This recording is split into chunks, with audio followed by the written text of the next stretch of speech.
It's happened. Marvel has made a movie that didn't make me want to claw my eyes out with a vibranium spork. This is Fantastic Four First Steps, or as I like to call it, Pedro Pascal's sad dad space adventure with bonus baby Jesus. And the big twist? It's okay. And in 2025, that's apparently worthy of a celebration.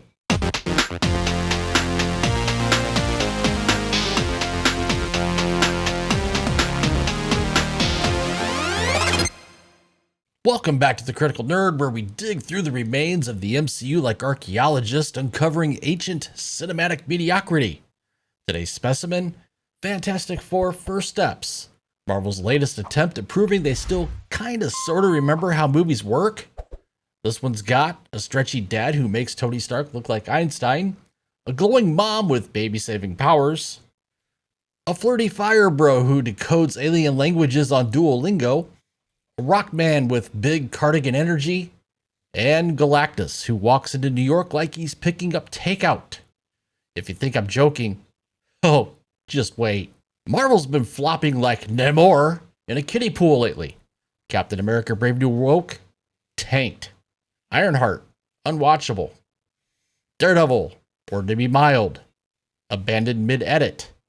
Thunderbolts, briefly revived hope, and then collapsed under its own weight. Kevin Feige? Well, he's out there claiming Marvel's never been woke, that their scripts are just being plussed. You know, like a homework assignment you forgot to turn in. So Fantastic Four had a lot riding on it. And you know what? It plays things safe. As one critic put it, Marvel used to be a 4-star movie machine. This? A strong 3.5. Maybe, if you squint. So let's set the stage here, folks. There's no origin story. Thank Doom. They've been heroes for 4 years. Cue the retro newsreels, talk shows, and a full-blown 60s Ed Sullivan style tribute to Marvel's first family. The visuals? They're legit stunning.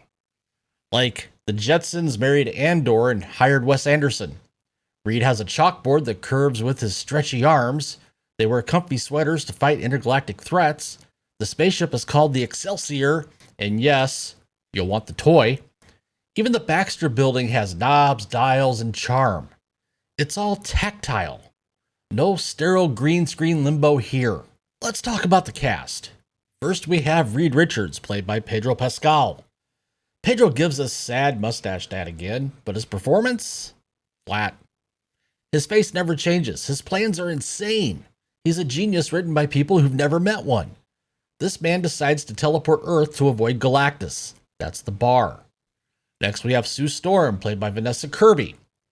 Surprisingly strong, leads the team, gives world-unifying speeches, and while one critic called her delivery a little wooden, well, at least she's trying. Her moment comes when she sacrifices herself to save the world. That is, until her baby, Franklin, just resurrects her. Johnny Storm, played by Joseph Quinn. He's got the charisma, he flirts, he flames on. He also somehow becomes a Rosetta Stone, decoding alien language from a single line of audio. The thing even jokes, you can barely read. And yet, here he is, saving the world with Google Translate Cosmic Edition. Next, we have probably the most polarizing of them all. That would be the female Silver Surfer, Shala Ball, played by Julia Garner. Terminator intro. Crying guilt arc. Sacrificial ending. She exists for symmetry, not substance. This was Marvel checking a box, not telling a story. And last we have Ebon Moss-Backrack, playing the Thing, Ben Grimm. He's got the most heart. His voice, I got used to it. He did get the least amount of screen time. He tosses buildings, he hugs a kid, and gets overshadowed by everyone else. He's the one character that deserved better. So let's talk about Galactus Baby Jesus and some really bad decisions. Here we go. Galactus looks awesome. Full Jack Kirby energy. Not a cloud, a cosmic titan. The problem here is he's also weirdly cooperative. He lets him leave. He waits months to reach Earth. He strolls through New York City like he's hitting up Magnolia Bakery. And his deal? Let me retire. Give me your unborn baby, that fetus. Yeah, it's got the power cosmic. Sue and Reed, they say no. Public turns on them, and why? Because they literally blurt this out at a press conference. No debrief, no world leaders, just, hey, we didn't meet Galactus. He wants our kid. Bye. Now, Reed's genius plan, we're going to teleport Earth. Yeah, the whole planet. Using technology that drained the entire city just to move an egg. And they'll power this using everyone turning off their lights. Yeah, seriously. When that fails, they bait Galactus by putting their baby in Times Square and hoping he walks into a teleporter. No backup plan, no fail-safe, just vibes. It's dumb, it's broken. Yeah, it's pure Marvel Phase 5. So let's talk the good, the bad, and the brain-breaking here, shall we? The good. Visual design. Retro-futuristic perfection. I gotta say that the design was awesome. Galactus looks incredible, menacing, and he's the proper scale. Comfy costuming. Sweater core superheroism. The score? It's actually memorable. And no multiverse, no TVA, no Kang variants with YouTube voices, none of that. Now the bad? Pedro Pascal's performance, stoic to a fault.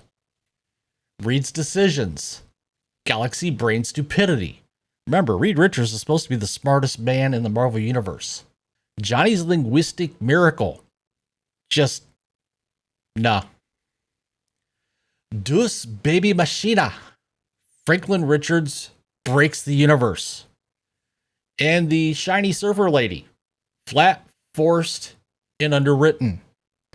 And yet, the core conflict, choosing not to sacrifice their child, is almost great. The moral message? Solid. The execution? Laughable. Galactus looks incredible, menacing, and he's the proper scale.